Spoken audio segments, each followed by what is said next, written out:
بسم اللہ الرحمن الرحیم۔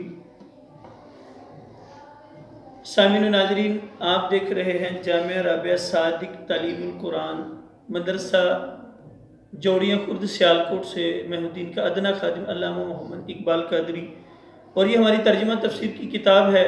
کلاس چل رہی ہے اور الحمدللہ یہ بڑی خوش آئند بات ہے کہ 6 تاریخ سے کل 31 تاریخ، جس کے اندر اگر ہم چھٹیاں 3 نکالیں تو کم و بیش بنتے ہیں کتنے؟ 21 دن میں الحمدللہ ہم نے پہلا پارہ ترجمہ تفسیر کے ساتھ الحمدللہ مکمل کر لیا، اللہ تعالیٰ کے فضل و کرم اور حضور تاجدار کائنات صلی اللہ علیہ وسلم کی نگاہ فیض سے۔ تو الحمدللہ دوسرے پارے کا پہلا رکوع آج کا سبق ہے۔ دوسرے پارے کا پہلا رکوع جو ہے یہ ہم آج پڑھنے جا رہے ہیں۔ بسم اللہ الرحمن الرحیم۔ سَيَقُولُ السُّفَهَاءُ ان قریب، یقول کہیں گے، سفہاء بے وقوف لوگ، من الناس لوگوں میں سے، یعنی ان قریب جب اس میں اصل اس رکوع میں جو قبلہ کی تبدیلی ہوئی، خانہ کعبہ کا رخ چینج ہوا، اس کا ذکر ہے، تو اس بارے میں ذات باری تعالیٰ ارشاد فرما رہی ہے کہ جب مسلمانوں کا قبلہ چینج ہوگا تو کچھ لوگوں میں سے یہ بول اٹھیں گے کہ بھئی قبلہ کیوں چینج ہوا، وجہ کیا تھی؟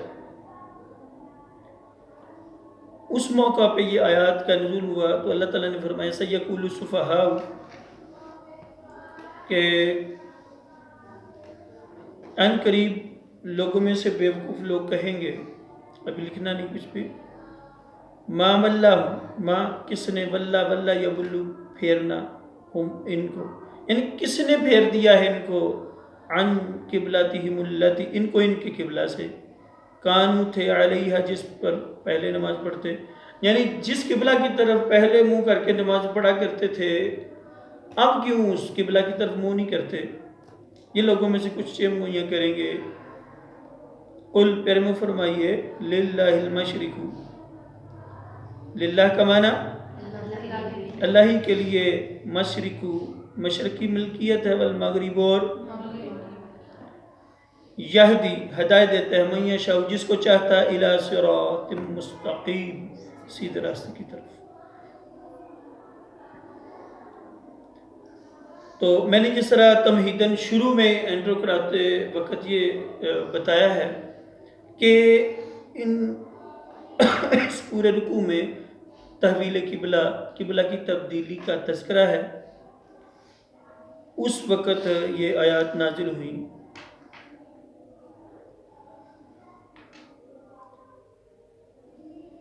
وَكَذَلِكَ جَعَلْنَاكُمْ أُمَّةً وَاسَطًا، اور اسی طرح بنایا تم کو امت وسطاً، لفظی معنی تو ہے نا کہ درمیانی امت، وسط درمیان کو کہتے ہیں، ٹھیک ہے، اور یہاں معنی بہتر امت، کیسی امت بنایا؟ بہتر امت۔ تو واقعی یہ اسپیشلی علماء نے کتاب لکھی، میری اپنی بھی اسی پہ لکھی ہوئی کتاب موجود ہے، امت محمدیہ صلی اللہ علیہ وسلم کے فضائل، کہ جتنے انعام و اکرام پہلی امتوں پہ ہوئے ان کے ساتھ کمپیریزن کیا جائے تو امت محمدیہ کے انعامات زیادہ ہیں، فضیلتیں زیادہ ہیں۔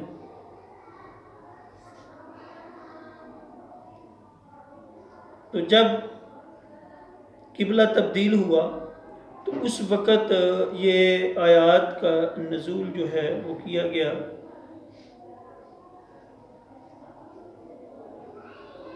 تو سب سے پہلے ہمیں یہ معلوم ہونا چاہیے کہ جب حضور صلی اللہ علیہ وآلہ وسلم نے اعلان نبوت فرمایا تو کتنی عمر میں فرمایا تھا؟ 40 سال کی عمر میں۔ جب اعلان نبوت فرمایا، نماز کس سال میں فرض ہوئی؟ 12 سال بعد، یعنی جب معراج ہوئی، معراج پہ حضور گئے، تو اس وقت نماز کا حکم نازل ہو. جب معراج پہ گئے تو معراج ہوئی آپ کی عمر مبارک 52 یا 53 سال. ٹھیک ہے.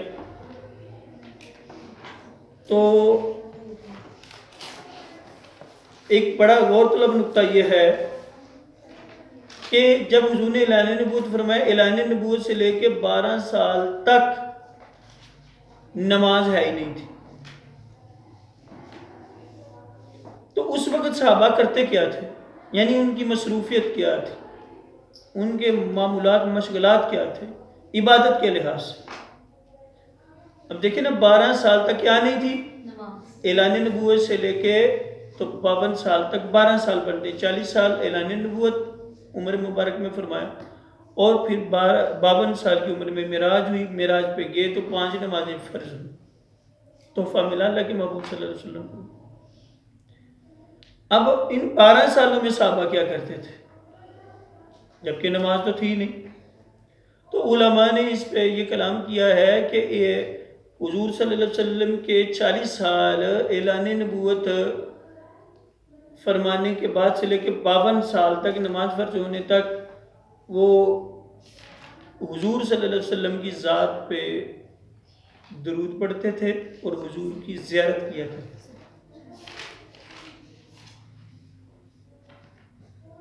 کیا معمول تھا؟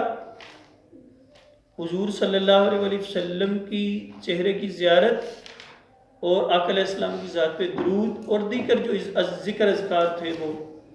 لیکن نماز پراپر جو ہے نا وہ اس وقت تک نازل ہوئی نہیں تھی، فرض ہوئی نہیں تھی. اب جب نماز فرض ہوئی تو اس وقت بیت المقدس کی طرف منہ کر کے آقا علیہ السلام نماز پڑھا کرتے تھے. بیت المقدس دیکھا ہوگا آپ نے، اس کا گنبد جو ہے وہ گولڈن کلر کا، سونے کا. اور اب بیت المقدس مسجد اقصی بھی اسی کا نام ہے اور وہ فلسطین میں ہے.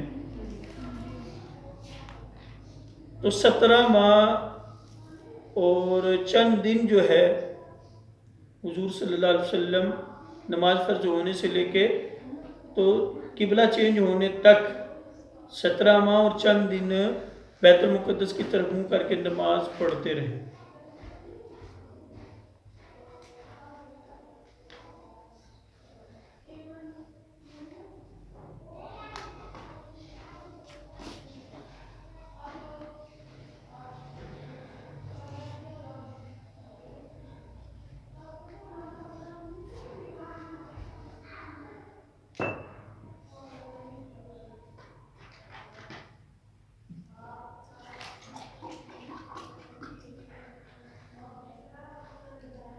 کتنی دیر؟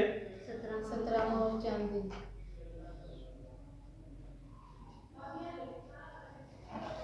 اور بعد میں خانہ کعبہ کی طرف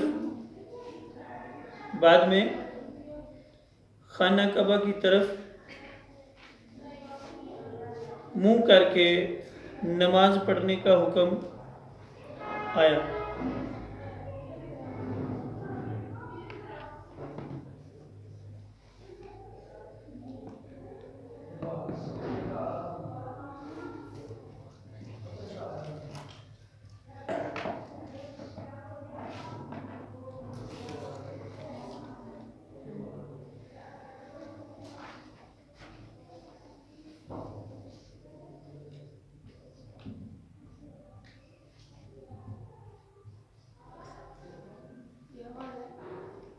پہلے آپ بات لکھ لینا تو پھر میں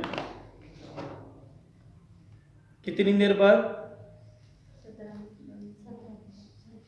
17 ماہ بیت المقدس کی طرف آپ نے منہ کر کے تو نماز ادا کی. کتنی دیر؟ 17 اور چند دن. 17 ماہ اور چند دن. پھر اس کے بعد جو ہے وہ خانہ کعبہ کی تبدیلی کا حکم آیا، تو پھر خانہ کعبہ کی طرف منہ کر کے نماز پڑھنے کا حکم نازل ہوا۔ عمدۃ القاری شرح بخاری جلد 1 صفحہ 240۔ عمدۃ القاری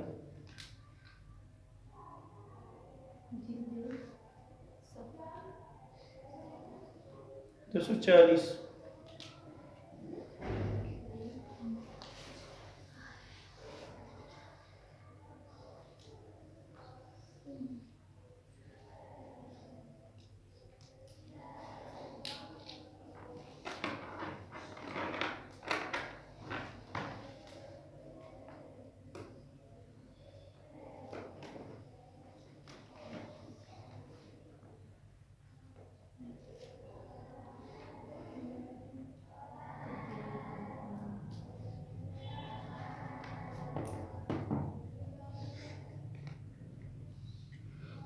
تو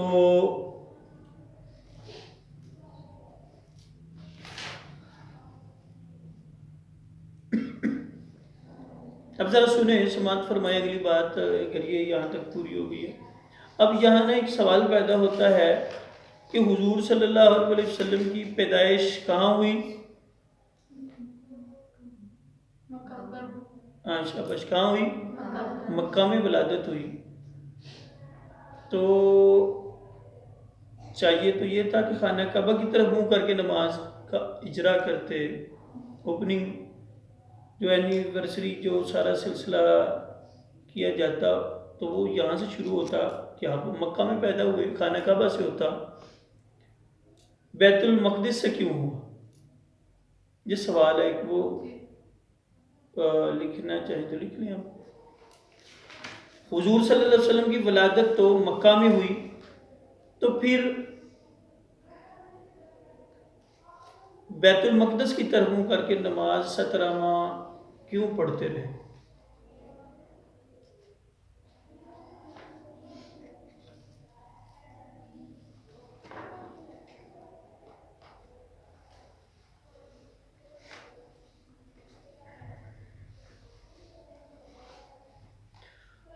تو اس کا جواب یہ ہے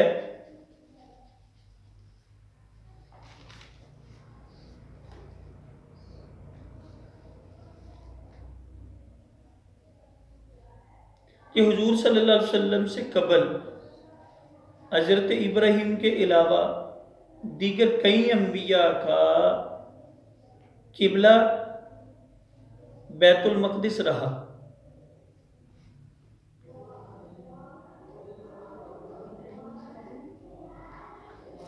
کیا بولا؟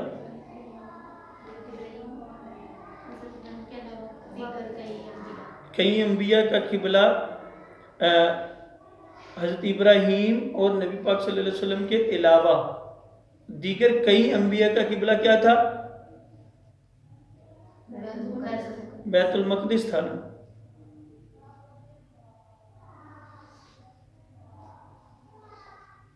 تو ان کے بعد ان کے نبی، ان کے امتی یہودی اور عیسائی، یہودی اور عیسائی کثرت سے مکہ اور مدینہ کے اندر موجود تھے۔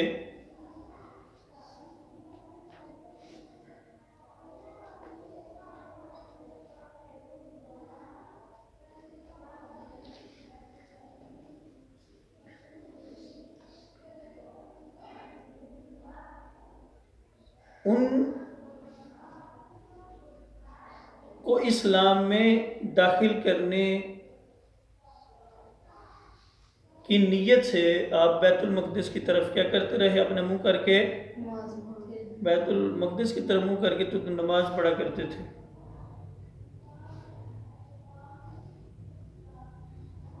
یعنی ان کو اسلام کی دعوت دینے کی نیت سے، ان کی ہمدردی حاصل کرنے کی نیت سے، ان کو اسلام میں لانے کی غرض سے آپ نے بیت المقدس کی طرف منہ کر کے 17 ماہ کچھ دن نماز ادا فرمائی۔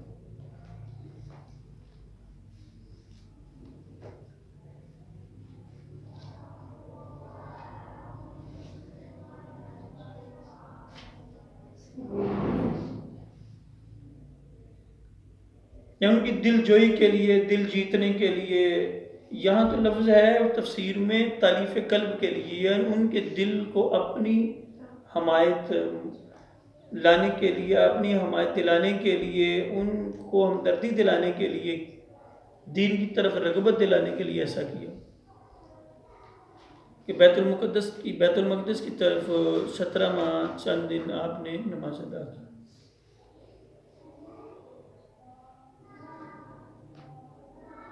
لیکن جب حضور صلی اللہ علیہ وسلم کو یہ بات آشکار ہو گئی، حضور علیہ السلام پہ واضح ہو گیا کہ یہ ایمان لانے والے نہیں ہیں، جب حضور صلی اللہ علیہ وسلم کو یہ بات واضح ہو گئی کہ یہ اسلام نہیں لائیں گے، تو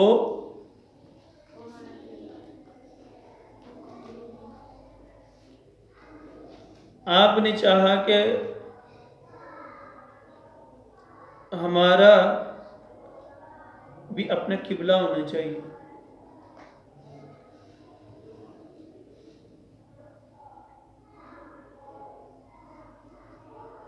تو آپ کی چاہت، آپ کی خواہش، آپ کی رضا یہ تھی کہ خانہ کعبہ کو یعنی مسجد حرام کو قبلہ بنا دیا جائے۔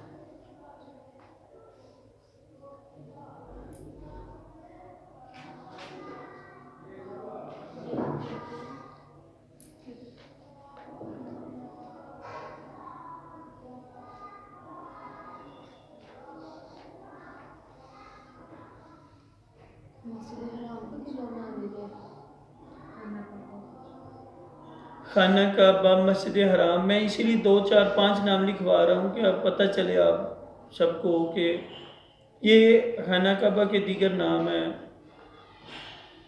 اس کو مکہ بھی کہتے ہیں، بکہ بھی کہتے ہیں، مسجد حرام، علی مسجد۔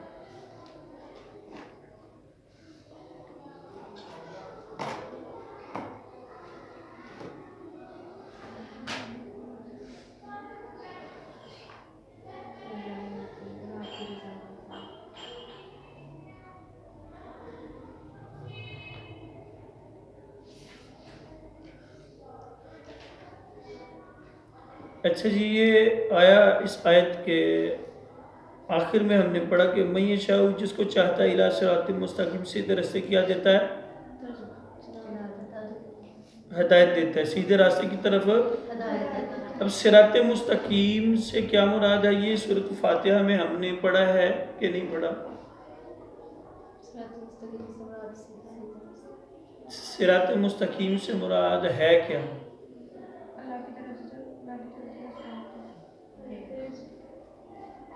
سیدھا راستہ ہے جو اللہ کی طرف۔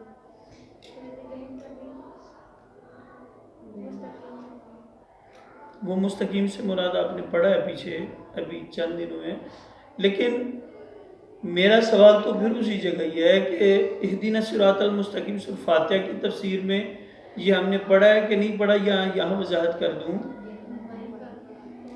کہ اہدنا، سنیں پہلے لکھا ہے کہ نہیں، آپ کے اوپر واضح ہو جائے گا کہ اہدنا صراط مستقیم سے مراد کیا ہے۔ ایک قول یہ ہے کہ اس سے مراد قرآن، دوسرا قول اس سے مراد حضور صلی اللہ علیہ وسلم کی ذات، تیسرا قول یہ ہے کہ اس سے مراد اہل بیت اطہار، چوتھا قول یہ ہے کہ شریعت محمدیہ۔ یہ لکھا ہوا ہے یا نہیں لکھا ہوا؟ کھوپے تے پیڑے، یہ پھر لکھا ہوا ہے یا نہیں لکھا ہوا؟ نہیں لکھا ہوا تو اس کو لکھیں۔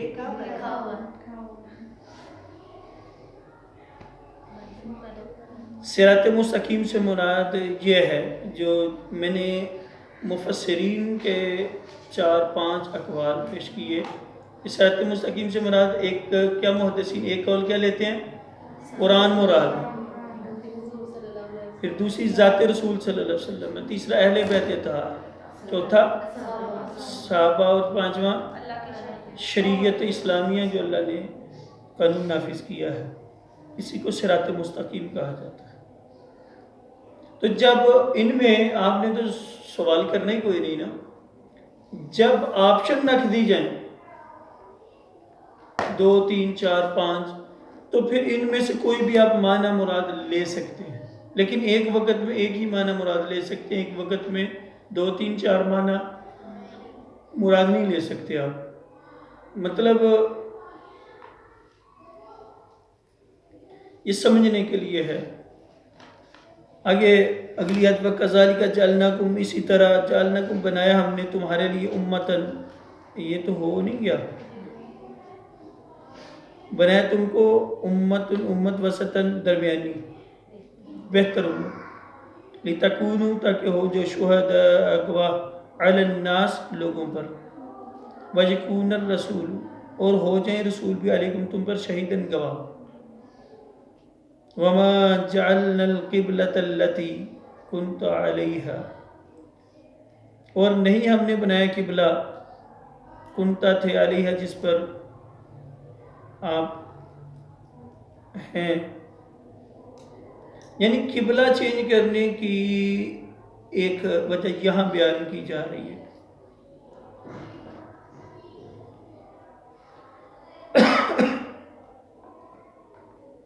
کہ ہم نے قبلہ نہیں چینج کیا، اگر کیا ہے تو اس لیے لِنَعْلَمَ، یہاں ایک بڑا غور طلب معاملہ ہے۔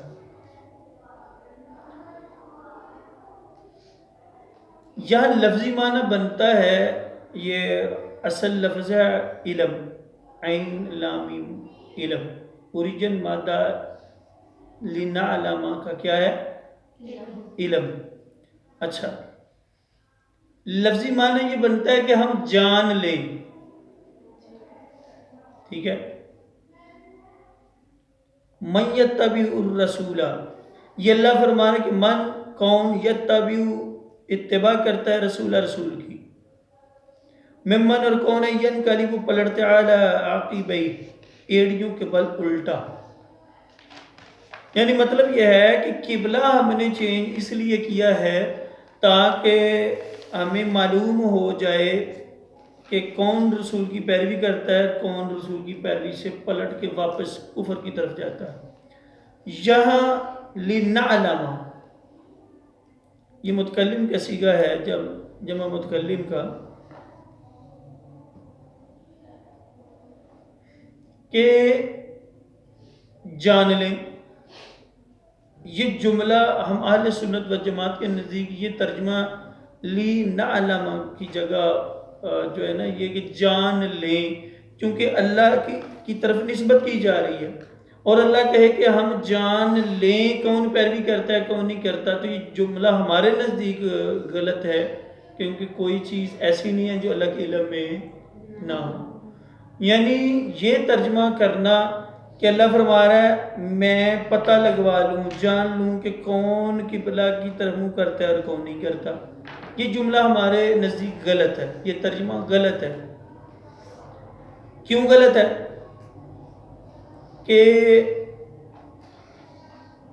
جانتا تو اللہ پہلے ہی ہے کہ کون پیروی کریں گے اور کون نہیں کریں گے۔ یہاں جس طرح ہوتا ہے نا کہ کئی لفظ جو ہیں بولنے کے اعتبار سے آ تو جاتے ہیں لیکن اپنا اصل معنی دینے میں سائلنٹ ہوتے ہیں، ہے ایسا کہ نہیں؟ مطلب جس طرح دیکھیں کہ فون کے سپیلنگ ہے، کیا سپیلنگ ہے فون؟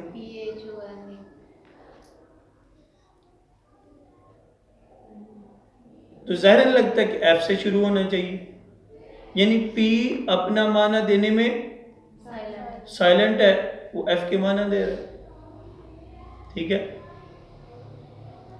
ایسے ہی اور دیگر کئی الفاظ بھی ہیں کہ جو اپنا دینے میں معنی دینے میں سائلنٹ ہوتے ہیں، معنی دوسرا دے رہے ہوتے ہیں۔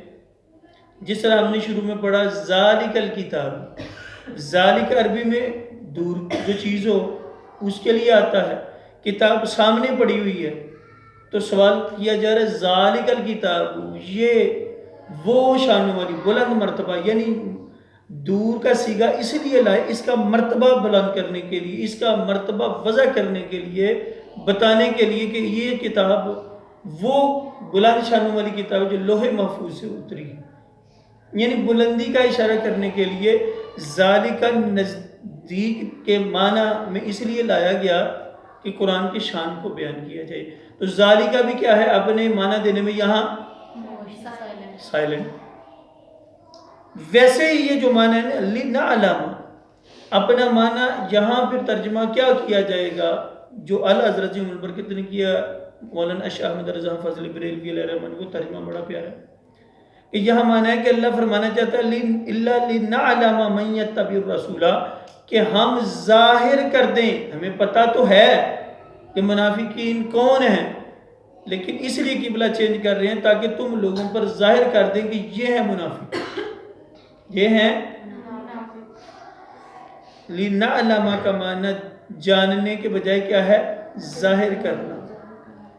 ہم قبلہ اس لیے چینج کر رہے ہیں تاکہ لوگوں پہ ظاہر کر دیں، واضح کر دیں کہ منافق کون ہیں. ٹھیک ہے. اب یہاں کس نے مطلب غلط ترجمہ کیا؟ اس میں مفسرین نے چیزیں واضح بیان کی ہیں کہ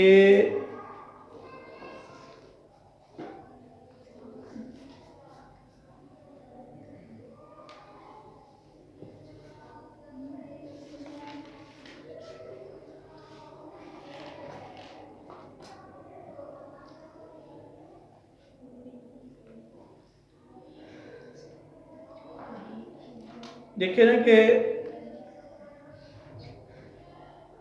مولانا اشرف علی تھانوی جو فرقہ دیوبند کے بانیوں میں سے ہیں، انہوں نے ترجمہ یہاں کیا کیا؟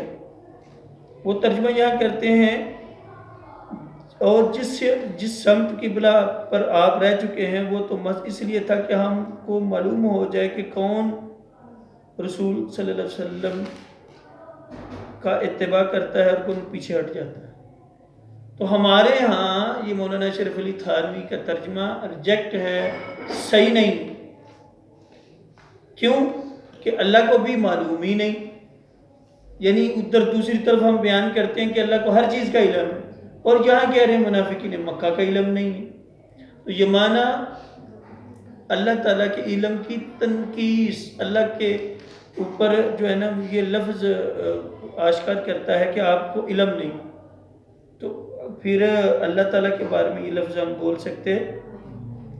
تو صحیح ترجمہ کیا ہوگا؟ ظاہر کرنا. کہ اللہ تعالیٰ فرما رہا ہے اس لیے ہم نے قبلہ کو چینج کیا ہے تاکہ تم پہ ظاہر کر دیں کہ منافق کون ہے. تو مولانا اشرف علی تھانوی انہوں نے یہ جو، اور شیخ محمود الحسن دیوبندی، یہی تو کیوں نہیں نام لکھنے. کہ اب یہ آپ یہ سوال بنا سکتے ہیں یہاں کہ سورۃ البقرہ کی آیت کریمہ نمبر 143 میں لِنَعْلَمَ یہ لفظ لکھے نا زیر زبر پیش ڈال کے ایسے ہی، کہ سورۃ البقرہ کی آیت کریمہ نمبر 143 میں جو لفظ لِنَعْلَمَ آیا ہے اللہ تعالیٰ کی ذات کے لیے، تو اس کا صحیح ترجمہ کیا ہے اور علماء دیوبند نے اس کا کیا ترجمہ کیا ہے؟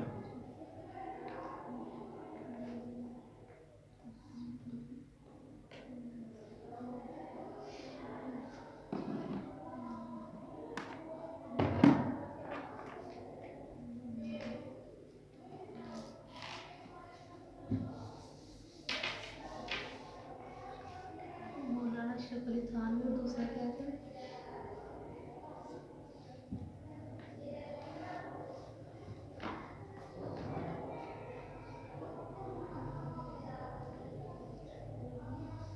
مولانا اشرف علی تھانوی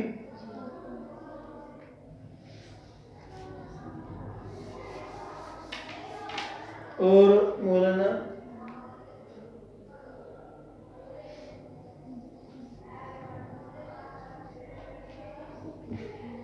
محمود الحسن دیوبندی، یہ دونوں دیوبندی.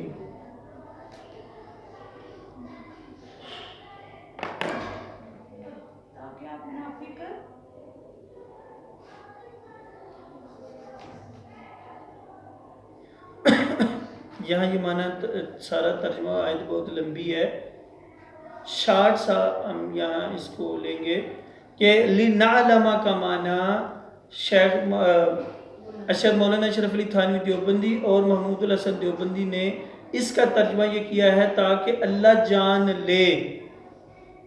اللہ کہتا ہے کہ ہم جان لیں. انہوں نے ترجمہ کیا کہ اللہ کہتا ہے کہ ہم جان لیں. ان کا یہ ترجمہ غلط ہے، کیونکہ کوئی چیز ایسی نہیں جس کو اللہ جانتا نہ ہو. تو صحیح ترجمہ مولانا احمد رضا حافظ بریلوی علیہ رحمہ نے کیا ہے لِنَعْلَمَ، کہ تاکہ ہم تم پر ظاہر کر دیں. بس یہ ہے.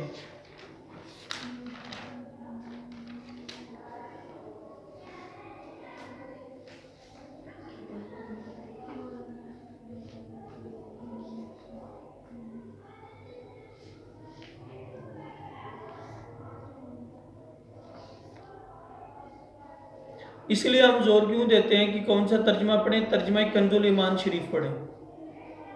کنز الایمان، کنز خزانہ ایمان، ایمان کا خزانہ، کنز الایمان مولانا احمد رضا فضل بریلوی علیہ رحمہ کا. کیونکہ جتنے بھی دوسرے مذاہب کے دیوبندیوں وہابیوں کے ترجمہ کرنے والے مترجمین ہیں، انہوں نے ترجمے ایسے کیے ہیں. اگر انہوں نے ترجمے ایسے کیے ہیں تو ہمارا پڑھنے والا اگر سن کے ترجمہ کر کے تو اگر وہی عقیدہ رکھے گا تو اس کا عقیدہ بھی ویسے ہی ہوگا.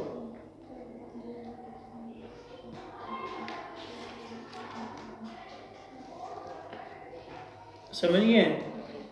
اس لیے ساری بحث سب نے لکھ لی. اب ذرا لکھنے والے بند کریں اور سنیں اس پہ جو جس طرف ہم توجہ دلانا چاہ رہے ہیں.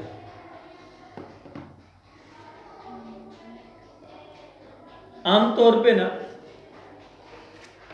لکھنا بند کر دیں تو اب سنیں ذرا. عام طور پہ کیا ہوتا ہے جب کسی کو ترغیب دلائیں نا کہ جناب یہ والا ترجمہ پڑھیں، وہ کہتے ہیں ساری ترجمے اللہ دے نے. عام جو سادہ لوگ بندے، جاہل بندے ہیں، وہ ان کا کویسچن کا آنسر کیا ہوتا ہے؟ وہ جناب قرآن جو کوئی تبدیلی نہیں کر سکتا تو سائے میں ڈرامے بنائے نے. لفظ یہ عام بولتے ہیں کہ قرآن میں ہم جواب کیا دیں گے کہ جناب قرآن پاک میں واقعی کوئی تبدیلی نہیں کر سکتا، ہم تو ترجمے کی بات کر رہے ہیں. ترجمے میں تو تبدیلیاں کی ہیں، کی جا سکتی ہیں، کی ہیں. اب ذرا غور کریں، 17 آیات ایسی ہیں جن کے انہوں نے غلط ترجمے کیے، دیوبندیوں نے، وہابیوں. ان میں سے ایک یہ. اب دیکھیں ہم قرآن کیوں پڑھتے ہیں؟ دیکھیں نا، ہم لکھنا سارے بند کر دیں، بس سمجھیں اس بات کو ذرا سمجھ کے، ساتوں کھڑکیاں دل کی دماغ کی کھول کے، کہ ہم ہر عبادت میں ہمارا مبدا، نیتیں، ارادے کیا ہونے چاہیے کہ کس لیے میں کر رہا ہوں؟ اللہ کی رضا کے لیے. اسی کو آپ ذہن میں رکھیں. تو جو آپ ترجمہ یہ پڑھ رہے ہو اللہ جاہل ہے، تو کیا معرفت حاصل ہو رہی ہے؟ یعنی مفہوم کیا نکلا کہ آپ ترجمہ، تفسیر، قرآن پاک کی تلاوت، اس کے معنی، مفاہیم اس لیے پڑھتے ہیں کہ اللہ کی معرفت حاصل کر کے اللہ کے قریب ہو جائیں. تو جب آپ پڑھ کے تو اتنے دور ہو جائیں کہ اللہ بھی نہیں جانتا تو ہم بھی نہیں جانتے، تو ایک لیول میں آپ آگے. تو یہ اللہ کی عالم صفت ہے. یہ جو صفاتی نام ہے ان میں سے عالم، جاننے والا، زیادہ جاننے والا، سب سے زیادہ جاننے والا. اب اس میں آپ ایمان کیسے رکھیں گے؟ علیم صفت ہے. علیم، ٹھیک ہے. اب ذرا غور کریں، اس کو اور تناظر میں آپ سمجھ سکتے ہیں، اگزامپل سے سمجھ سکتے ہیں.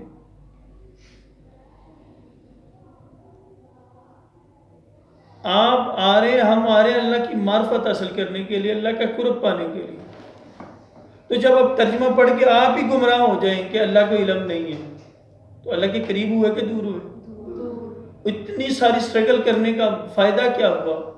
علم حاصل کرنے کا فائدہ کیا ہوا کہ اللہ کو ہم نے جاہل سمجھا؟ اب اللہ نے لفظ کیوں لایا ہے؟ بات پھر وہی آئے گی جو ہم نے پیچھے پڑھی کہ مچھروں کی مثال اللہ کیوں دیتا ہے؟ مثال سے مثال سمجھ آتی ہے نا، اس کی کڑی اس سے ملتی ہے. ابھی یہاں لفظ نعلم اللہ نے کیوں لایا؟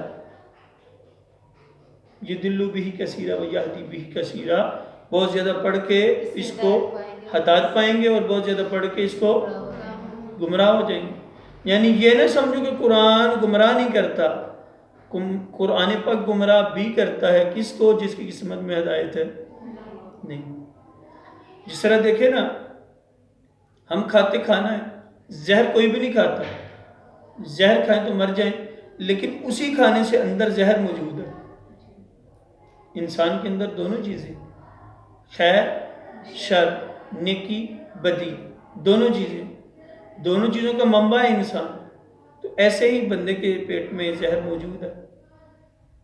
آپ ڈاکٹر سے رجوع کریں گے انسان کے اندر، اور شاید اس کی سمجھ نہ آئے، اس کی سمجھ ضرور آئے گی کہ بندے کے پیٹ میں غلاظت ہے، گند ہے، پانی کی صورت میں، پیشاب کی صورت میں، خون نجس ہوتا ہے، پلید ہوتا ہے، تو وہ بھی موجود ہے۔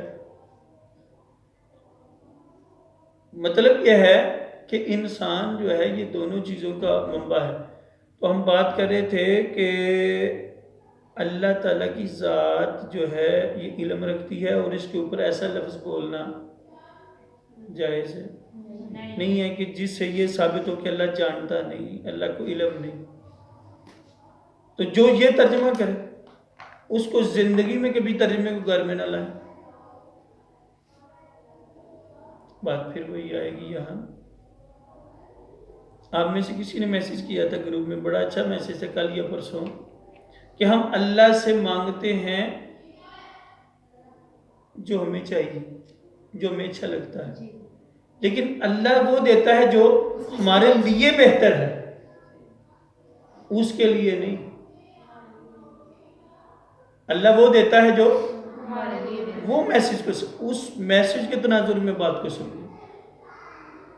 ہم جو آپ کو تبلیغ کر رہے ہیں، میں جو آپ کو یہاں سے جوڑیاں خود مدرسے جامعہ رابعہ صادق تعلیم القرآن سے آپ کو میسیج دینا چاہ رہے ہیں، وہ یہ ہے کہ ہم چاہ رہے ہیں کہ اللہ کے قریب ہوں اور غلط راجم سے آپ کی حفاظت ہو، غلط رستے کی طرف نہ جائیں۔ ہمارے ہاں یہ اہم بول کے کہہ دی جاتے، میرا ماموں یہ بڑا ترجمہ شوق سے پڑھتے ہیں، ہم اس کو سینے سے لگا لیتے ہیں، سعودیہ سے گفٹ ملتا ہے یہ فری، اس کو سینے سے لگا کے رکھتے ہیں، جی فلانے نے کیا، فلانے نے کیا، اندر بھی تو دیکھو کیا کیا۔ اب نہیں سمجھ آتی تو پھر ہم کیا کسی کو کہہ سکتے ہیں، ترجمے میں تو تبدیلی ہو سکتی ہے، وہ کی انہوں نے۔ اور اللہ تعالیٰ محفوظ فرمائے تمام کو۔ ٹی وی پر جتنے ترجمے چل رہے ہیں وہ اکثر دیوبندی ہیں، تو اس میں یہ نہیں ہوتا کہ وہ سچے ہیں، کہ ٹی وی پہ ترجمہ چل رہا ہے تو وہ سچے ہیں، پیس ٹی وی کے اوپر ذاکر نائک بیٹھتا ہے تو وہ سچا ہے، دیگر جو آ رہے ہیں غلط مولانا صاحبان تو وہ سچے ہیں۔ مطلب یہ ہے کہ ہم نے بھی تو اللہ کے محبوب صلی اللہ علیہ وسلم کی مسلم شریف کی حدیث ہے، تم دیکھو کس سے علم حاصل کر رہے ہیں، تو ہم نے غور و خوض بھی تو کرنا ہے، علم پڑھ کس کا رہے ہیں۔ تو اس لیے غلط وہ میں ایک دن لکھواؤں گا کہ وہ 17 آیات کون کون سی ہیں اور لوگوں نے یہاں کون کون سے ترجمے غلط کیے۔ دیکھیں نا، اللہ تعالیٰ کی ذات غالباً آگے سورۃ النساء میں آئے گی، واللہ خیر الماکرین، واضح ترجمہ دیوبندی بھابی کر گئے ہیں، اللہ مکار ہے۔ میں لا کے دکھاؤں گا، میرے پاس موجود ہے ترجمہ۔ اللہ چال باز ہے، اللہ ٹھٹھا باز ہے۔ ہم کہتے ہیں جب لوگوں کو پڑھا کے بچوں اور بچیوں کو یہ آپ بتا رہے ہیں اللہ مکار ہے، تو میری دیوبندی سے بات ہوئی، یہاں سے بھاگ نہیں سکتے۔ کیوں نہیں بھاگ سکتے؟ ان کو تو بڑا مانتے ہیں، یہ ہمارے مولانا اشرف علی، ان کو ہم نہیں چھوڑتے۔ ہم کہتے ہیں پھر یہ ان کے تیار کردہ شوارمے پیزے ہیں، یہ بھی دیکھو، انہوں نے جو قرآن پاک میں اللہ تعالیٰ کا حال کیا وہ بھی دیکھو۔ میں نے کہا پیار سے، جو بندی تھے، میں نے کہا اگر میں آپ کے مولانا طارق جمیل صاحب کو یہ کمپیرنگ کرتے ایک اعلان کروں، آپ کے سامنے وہ تشریف لاتے ہیں جو سب سے بڑے مکار ہیں، سب سے بڑے چال باز ہیں، کہتا ہے میں تو لا دیا گا، میں اے توڑے ایمان دا پتہ چل گیا، توڑے مولانا نو ہے کیا جائے مکار ਤੇ ਤੁਸੀਂ ਸਾਡੀ ਧੌਣ ਲਾਵੋਗੇ, ਤੇ ਉਹਨੇ ਲਿਖਿਆ ਅੱਲਾ ਨੂੰ ਮਕਾਰ, ਤੇ ਉਹ ਠੀਕ ਹੈ। یہ کیوں؟ آپ اللہ کی معرفت لینے آئے ہیں، تو اللہ کوئی اگر ماں باپ کوئی آپ ادب سیکھنے آئے ہیں تو ٹیچر ہی پڑھا رہا ہو، بیٹا اماں مکار ہوتی ہے، بیٹا اماں چال باز ہے، بیٹا ماما 2 نمبر، مجھ سے جب آپ سبق یہ سن کے جائیں گے تو آپ نے کیا ماما کا ادب کرنا؟ سمجھ رہے ہیں بات؟ ترجمہ کرنے والے ہی جب جو ہے ترجمہ اس طرح کریں گے تو یہ آج کے دور کا المیہ ہے کہ وہ ان کو برا بھی کہتے ہیں اور ترجمے بھی انہی کے پڑھتے ہیں۔ ہماری عقل سے تو یہ بالا تر معاملہ، اور ہم تو چھوٹی سی بات اس پہ ختم کرتے ہیں کہ کتے کا بچہ بھی کتا ہی ہوتا، جسے نہیں سمجھ آتی تو وہ لگا رہے پھر جہاں بھی جس کی جو سمجھ میں آئے۔ ہم نے تو دل چاک کر کے سر عام رکھ دیا ہے، جس کا دل آئے اور روشنی پا کے چلا جائے، ٹھیک ہے جی۔ تو